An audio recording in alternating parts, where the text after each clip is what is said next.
മക്കളെ, അപ്പോൾ നമ്മളെല്ലാവരും പ്ലസ് വണ്ണിലൊക്കെ എത്തിയില്ലേ? അപ്പോൾ പ്ലസ് വണ്ണിലെത്തിയപ്പോൾ നിങ്ങൾക്ക് ആ ഒരു തുടക്കത്തിലുണ്ടായിരുന്ന ആ ഒരു ബുദ്ധിമുട്ടൊക്കെ ഇപ്പം മാറിയിട്ടുണ്ടാവും. കാരണം 10ാം ക്ലാസ്സിൽ കുറച്ച് കുഞ്ഞു കുഞ്ഞു ചാപ്റ്റേഴ്സൊക്കെ പഠിച്ച് പ്ലസ് വണ്ണിലേക്ക് കയറിയ സമയത്തുണ്ടായ ബുദ്ധിമുട്ടൊക്കെ ഇപ്പം മാറി ഇങ്ങനെ കുറച്ചൊന്ന് ആ ഒരു ട്രാക്കിൽ കയറി ഇരിക്കുകയായിരിക്കും അല്ലേ?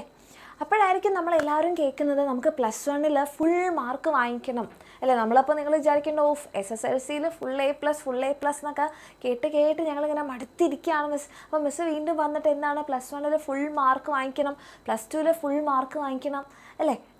അപ്പോൾ നിങ്ങളെല്ലാവരും ചിലപ്പോൾ ആഗ്രഹിച്ചിട്ടും ഉണ്ടാകും. ഇപ്പോൾ SSLCയിൽ ഫുൾ A+ കിട്ടിയ മക്കളുടെയൊക്കെ സംബന്ധിച്ചിടത്തോളം നിങ്ങൾക്ക് നിങ്ങളുടെ മുകളിൽ ചിലപ്പോൾ ഒരു പ്രഷർ ഉണ്ടാവും അല്ലേ?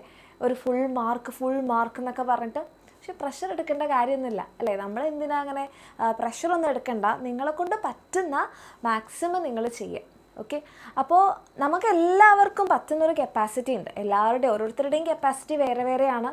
അത് ഓരോരുത്തരും അതുണ്ടാക്കി എടുക്കുന്ന രീതിയൊക്കെ വേറെയാണ്. കാരണം നിങ്ങളെല്ലാവരും യുണീക്കാണ്. നിങ്ങൾക്ക് ഓരോരുത്തർക്കും ഓരോ തരത്തിലുള്ള കഴിവുകളാണ്. അപ്പോൾ നിങ്ങളുടെ കഴിവുകളുടെ മാക്സിമം നിങ്ങൾ യൂസ് ചെയ്യാന്നേ ഉള്ളൂ. ഓക്കെ, അപ്പോൾ നിങ്ങൾ വിചാരിക്കുന്നുണ്ടാവും പിന്നെ എന്താണ് ബസ് അല്ലേ എല്ലാവരും ഇങ്ങനെ മാർക്കിൻ്റെയും A+ൻ്റെയും ഒക്കെ പിന്നാലെ പോകുന്നത് എന്നായിരിക്കും എൻ്റെ മക്കളെ ചിന്തിക്കണേ. അപ്പോൾ മക്കളെ ഇത്രയേ ഉള്ളൂ. നമ്മളിപ്പോൾ SSLCയിൽ ഫുൾ A+, പ്ലസ് വണ്ണിൽ ഫുൾ മാർക്ക്, പ്ലസ് ടുവിൽ ഫുൾ മാർക്ക്. എന്തിനാണ് ഇങ്ങനെ പറയുന്നതെന്ന് പറഞ്ഞാൽ ഈ ഒരു A+കളും മാർക്കുകളും ഒന്നും മാത്രമല്ല നിങ്ങളുടെ ലൈഫ് തീരുമാനിക്കുന്നതെന്ന് അറ്റ് ലാസ്റ്റ് നിങ്ങൾക്ക് തന്നെ അറിയാം അല്ലേ? ഇപ്പോൾ ഫുൾ A+ കിട്ടിയ ഒരാൾ മാത്രമാണോ ലൈഫിൽ വിജയിച്ചിട്ടുള്ളത്? ചിലപ്പം നിങ്ങൾ ഒത്തിരി മോട്ടിവേഷണൽ സ്റ്റോറീസിലൊക്കെ കേട്ടിട്ടുണ്ടാകും 10ാം ക്ലാസ്സും പ്ലസ് വണ്ണും ഒന്നും മര്യാദക്ക് പഠിക്കാത്ത എത്രയോ ആൾക്കാർ അവരുടെ ലൈഫിൽ സക്സസ്ഫുൾ ആയിട്ടുണ്ട് എന്നുള്ളത്. ചിലപ്പോൾ നമുക്ക് മടി പിടിച്ചിരിക്കുന്ന സമയത്ത് നമുക്ക് ചിലപ്പോൾ മോട്ടിവേഷൻ തരുന്ന അതൊക്കെ ആയിരിക്കും അല്ലേ? എത്രയോ ആൾക്കാരുണ്ടല്ലോ, അവരൊന്നും ഇങ്ങനെ പഠിക്കാതെയാണല്ലോ ഇങ്ങനെ സക്സസ്ഫുൾ ആയതെന്ന്. പക്ഷെ നമ്മൾ പുറമേ കാണുമ്പം അയാളിപ്പോൾ സക്സസ്ഫുൾ ആണ്, അയാളാണെങ്കിലോ പണ്ട് പഠിച്ചിട്ടുമില്ല. അപ്പോൾ നമ്മൾ വിചാരിക്കും പഠിക്കാതിരുന്നാലാണ് സക്സസ്ഫുൾ ആവുക. പക്ഷെ അങ്ങനെയല്ല. അവർ ആ ഒരു പീരിയഡിൽ അവർ ഒത്തിരി അതിന് വേണ്ടിയിട്ട് വർക്ക് ചെയ്തിട്ടുണ്ട്.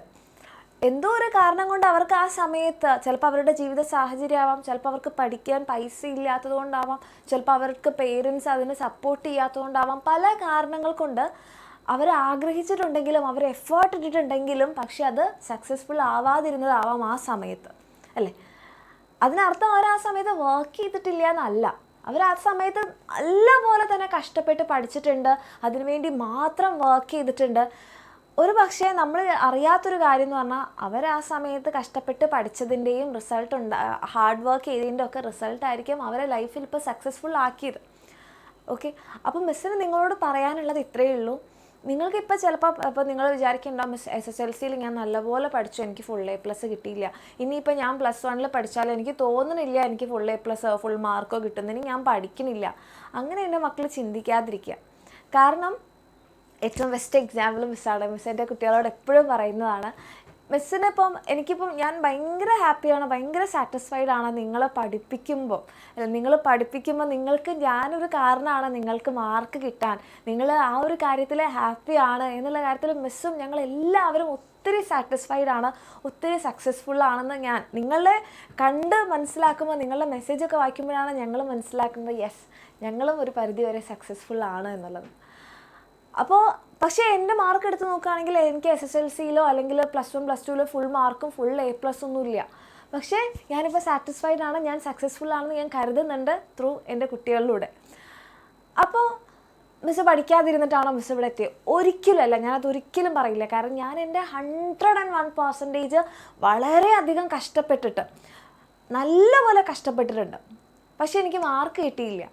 ഓക്കെ, അപ്പോൾ ഞാൻ എന്താ പറ്റിയെന്ന് വെച്ചിട്ടുണ്ടെങ്കിൽ എനിക്ക് പിന്നീട് മനസ്സിലായ ഒരു കാര്യം എന്ന് പറഞ്ഞാൽ ഞാൻ പഠിച്ച രീതി തെറ്റായിരുന്നു, ഞാൻ ഫോളോ ചെയ്തിട്ടുള്ള മെത്തേഡ് തെറ്റായിരുന്നു. ഞാനിങ്ങനെ ബൈഹാർട്ട് ചെയ്യായിരുന്നു SSLCയിലും പ്ലസ് വണ്ണിലൊക്കെ.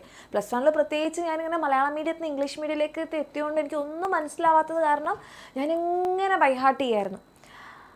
അപ്പോൾ ആ മെത്തേഡ് അവിടെ ഫെയിലായി. പക്ഷേ ഞാൻ സക്സസ്ഫുൾ ആയൊരു കാര്യം നന്നായിട്ട് ഹാർഡ് വർക്ക് ചെയ്യുക എന്നുള്ളൊരു ശീലം ഞാൻ ഉണ്ടാക്കിയെടുത്തു. നന്നായിട്ട് ഹാർഡ് വർക്ക് ചെയ്യുക. ഞാൻ ഇരുന്ന് പഠിക്കുക എന്നുള്ളൊരു ശീലം ഉണ്ടാക്കിയെടുത്തു.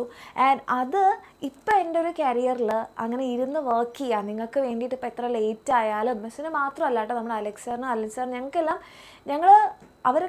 അവരൊക്കെ സക്സസ്ഫുൾ ആയിട്ടുണ്ട്. അവരുടെ മാർക്സും അവരുടെ റിസൾട്ടും ഒക്കെ നോക്കിയാൽ നിങ്ങൾക്ക് അറിയാം. അപ്പോൾ നമ്മളിങ്ങനെ ഇരുന്ന് വർക്ക് ചെയ്യുക, കോൺസെൻട്രേഷനോട് കൂടിയിട്ട് ഒരു കാര്യത്തിന് വേണ്ടിയിട്ട് ഇരിക്കുക, ഫോക്കസ് ചെയ്യുക എന്നുള്ള കാര്യം എനിക്ക് പഠിക്കാൻ പറ്റിയിട്ടുണ്ട്. അതെൻ്റെ ലൈഫിൽ ഏറ്റവും നല്ല കാര്യമായിട്ട് മിസ് എടുക്കുന്നുമുണ്ട്. ഞാൻ അവിടെ എൻ്റെ മാർക്സിൻ്റെ കാര്യത്തിൽ ഞാൻ ഫെയിലായെങ്കിലും എനിക്ക് കിട്ടിയ ഹാബിറ്റ്സ്, ഇരുന്ന് പഠിക്കുക, കോൺസെൻട്രേഷനോട് കൂടി ഹാർഡ് വർക്ക് ചെയ്യുക എന്നുള്ള കാര്യം ഞാൻ ഇപ്പോഴും ഒരു ട്രഷർ പോലെ കൊണ്ട് നടക്കുന്നതാണ്. അപ്പോൾ ആ സമയത്ത് എന്നെ മിസ്സിനെ എല്ലാവരും കളിയാക്കുമായിരുന്നു, നീ എന്താ പുസ്തക പുഴുവാണോ, നിങ്ങൾക്ക് പഠിച്ചിട്ടും റിസൾട്ടൊന്നും കിട്ടുന്നില്ലല്ലോ ഇങ്ങനെയോ. അപ്പോൾ എൻ്റെ അനിയത്തി എന്ന് പറഞ്ഞിട്ടുണ്ടെങ്കിൽ അവൾ പെട്ടെന്ന് പഠിച്ചു കഴിഞ്ഞാൽ പിക്കപ്പ് ചെയ്യുന്ന ആളായിരുന്നു. പറയണ്ട അവളെപ്പോലെ പഠിക്കുക എന്നൊക്കെ ഒത്തിരി ആൾക്കാർ എന്നോട് പറയായിരുന്നു. പക്ഷെ എനിക്കറിയാം എനിക്ക് അവളെപ്പോലെ ആവാൻ കഴിയില്ല, എനിക്ക് എൻ്റെ രീതിയിൽ എന്തെങ്കിലും ആവാനേ പറ്റുള്ളൂ. അപ്പോൾ എൻ്റെ മക്കളോട് മിസ്സിന് പറയാനുള്ളത് ഇത്രയേ ഉള്ളൂ, നിങ്ങൾ നിങ്ങളുടേതായിട്ടുള്ള രീതിയിൽ അവനെപ്പോലെ ആവുക, അവളെപ്പോലെ ആവുക വേണ്ട. നിങ്ങൾ നിങ്ങളുടേതായിട്ടുള്ള രീതിയിൽ നല്ലപോലെ ഹാർഡ് വർക്ക് ചെയ്യുക മക്കളെ, നിങ്ങൾക്ക് അതിൻ്റെ റിസൾട്ട് കിട്ടും, എന്തായാലും കിട്ടും. ഇത് മിസ്സിന് ഉറപ്പിച്ച് പറയുകയാണ്. എൻ്റെ കുട്ടികൾ ഇപ്പം നല്ല സിൻസിയറായിട്ട് ഹാർഡ് വർക്ക് ചെയ്ത് കഴിഞ്ഞാൽ നിങ്ങൾക്ക് അതിൻ്റെ റിസൾട്ട് എന്തായാലും ഫ്യൂച്ചറിൽ ഉണ്ടാകും. ഓക്കെ, കാരണം ഇപ്പോൾ നമ്മൾ ഒത്തിരി SSLCയിലും +1 ഒത്തിരി ഫുൾ A+, ഫുൾ മാർക്കൊക്കെ വാങ്ങിച്ചിട്ട് നമ്മളുടെ ലൈഫിൽ നമുക്കൊരു ജോലിയൊക്കെ കിട്ടുമ്പോൾ നമ്മളത് സിൻസിയറായിട്ട് ചെയ്തിട്ടില്ലെങ്കിൽ നമ്മളവിടെ ഫെയിലാവും. അപ്പോൾ നിങ്ങൾ ഈ ഒരു സമയത്ത് നിങ്ങൾ ഡെവലപ്പ് ചെയ്യേണ്ട ഒരു ക്വാളിറ്റി എന്ന് പറഞ്ഞാൽ സിമ്പിളാണ്, നല്ല പോലെ ഹാർഡ് വർക്ക് ചെയ്യുക. ഓക്കെ, അപ്പോൾ അങ്ങനെ ഹാർഡ് വർക്ക് ചെയ്യാൻ വേണ്ടിയിട്ട് അപ്പോൾ നിങ്ങൾ തന്നെ ഒരു പ്ലാനൊക്കെ ഉണ്ടാക്കുക. നിങ്ങൾക്കാണ് നിങ്ങളെ ഏറ്റവും ബെസ്റ്റായിട്ട് അറിയാം അല്ലേ. അപ്പോൾ അത് ഏറ്റവും ബെസ്റ്റായിട്ട് എങ്ങനെ ചെയ്യാൻ പറ്റും എന്നുള്ളൊരു പ്ലാൻ നിങ്ങൾ തന്നെ ഉണ്ടാക്കുക. ഇനിയിപ്പോൾ അത് നിങ്ങൾക്കൊന്നും പറ്റണില്ല എന്നുണ്ടെങ്കിൽ നിങ്ങളെ ഹെൽപ്പ് ചെയ്യാൻ വേണ്ടിയിട്ടുള്ളതാണ് നമ്മളുടെ എക്സാം വിന്നറിൻ്റെ +1 ബാച്ച്, നമ്മളുടെ അഗ്നി ബാച്ച്. അപ്പോൾ നിങ്ങൾക്ക് നമ്മുടെ ബാച്ചിലൂടെ നിങ്ങൾ പഠിക്കുന്ന സമയത്ത് ഇപ്പോൾ നിങ്ങൾക്കൊരു ടൈം ടേബിൾ ഇല്ലാത്തതാണ് നിങ്ങളുടെ പ്രശ്നം എന്നുണ്ടെങ്കിൽ നമ്മൾ നിങ്ങൾക്ക് ടൈം ടേബിൾ തരും. Okay, with time table. അതായത് നിങ്ങൾക്ക് ആ ഒരു ക്ലാസ്സിൽ നമ്മളിങ്ങനെ ടൈം ടേബിൾ തരുന്നത് എന്താന്ന് പറഞ്ഞാൽ ആ ഒരു സമയത്ത് നമ്മുടെ ബ്രെയിനിനെ നമ്മളെ പഠിപ്പിക്കുകയാണ്, ഈ സമയത്ത് ഫോക്കസ് ചെയ്ത് പഠിക്കണം, ഡിസ്ട്രാക്ഷൻസ് ഒഴിവാക്കാനാണ് നമ്മൾ മെയിനായിട്ട് ടൈം ടേബിൾ ഷെഡ്യൂൾ ചെയ്യുന്നത്. അത് മാത്രമല്ല, കാര്യങ്ങൾ പ്ലാൻഡ് ആണെങ്കിൽ നമുക്ക് കുറച്ചുകൂടി ഒരു കോൺഫിഡൻസ് കിട്ടും, ഞാൻ എൻ്റെ വഴിക്ക് നല്ലപോലെയാണ് പോകുന്നത്. ചിലപ്പോൾ എല്ലാ പ്ലാൻസും എല്ലാ ദിവസവും വർക്കൗട്ട് ആണെന്നില്ല, പക്ഷെ അതിനനുസരിച്ച് നമ്മൾ മാറ്റങ്ങൾ വരുത്തിയാൽ മതി. ഓക്കെ, അപ്പോൾ നിങ്ങളങ്ങനെ കാര്യങ്ങൾ ഇരുന്ന് പഠിക്കാൻ തുടങ്ങിക്കഴിഞ്ഞാൽ, നിങ്ങളതിനെ ഹാർഡ് വർക്ക് ചെയ്യാൻ തുടങ്ങിക്കഴിഞ്ഞാൽ അതിൻ്റെ റിസൾട്ട് നിങ്ങൾക്ക് എന്തായാലും ഉണ്ടാകും. അപ്പോൾ ആ റിസൾട്ട് കിട്ടുമ്പോഴായിരിക്കും നിങ്ങൾക്ക് കുറച്ചുകൂടി ഒരു ആവേശം വരും, കുറച്ചുകൂടി നന്നായിട്ട് പഠിക്കാം. അപ്പോൾ ഇനിയിപ്പോൾ നമുക്ക് ഓണം എക്സാം നിങ്ങൾക്ക് പ്രോപ്പറായിട്ടൊന്നും നടന്നിട്ടുണ്ടാവില്ല, പക്ഷെ ഇനി നമുക്ക് ക്രിസ്മസ് എക്സാം വരുന്നുണ്ടല്ലേ. അപ്പോൾ ആ ക്രിസ്മസ് എക്സാം നിങ്ങൾ ഏറ്റവും ബെസ്റ്റായിട്ട് തന്നെ ചെയ്യുക. അങ്ങനെ ഏറ്റവും ബെസ്റ്റായിട്ട് നിങ്ങൾക്ക് ചെയ്യണമെന്നുണ്ടെങ്കിൽ, നിങ്ങൾക്കൊരു പ്ലാൻ ഇല്ല എന്നാണെങ്കിൽ നിങ്ങൾക്ക് നമ്മളുടെ അഗ്നി ബാച്ചിൽ ജോയിൻ ചെയ്യാം. ഓക്കെ, ഇപ്പം മിസ് അത് കുറച്ചുകൂടി സ്ട്രെസ് ചെയ്ത് പറയാൻ കാരണം, നിങ്ങൾക്ക് നമ്മുടെ ബാച്ചിലെ മക്കൾക്ക് വേണ്ടിയിട്ട് നമ്മളൊരു പുതിയ സീരീസ് സ്റ്റാർട്ട് ചെയ്യുകയാണ്, ബാക്ക്ലോഗ് സീരീസ് എന്ന് പറഞ്ഞാൽ നിങ്ങൾ കേട്ടിട്ടുണ്ടാവും. അപ്പോൾ ബാക്ക്ലോഗ് സീരീസിലൂടെ ഇപ്പോൾ നിങ്ങൾ പുതിയതായിട്ട് സ്റ്റാർട്ട് ചെയ്യുമ്പം ഇനി മുതലുള്ള ചാപ്റ്റേഴ്സ് നിങ്ങൾക്ക് എന്തായാലും അടിപൊളിയായിട്ട് പഠിച്ച് ടൈം ടേബിളിൻ്റെ കൂടെ പോവാം.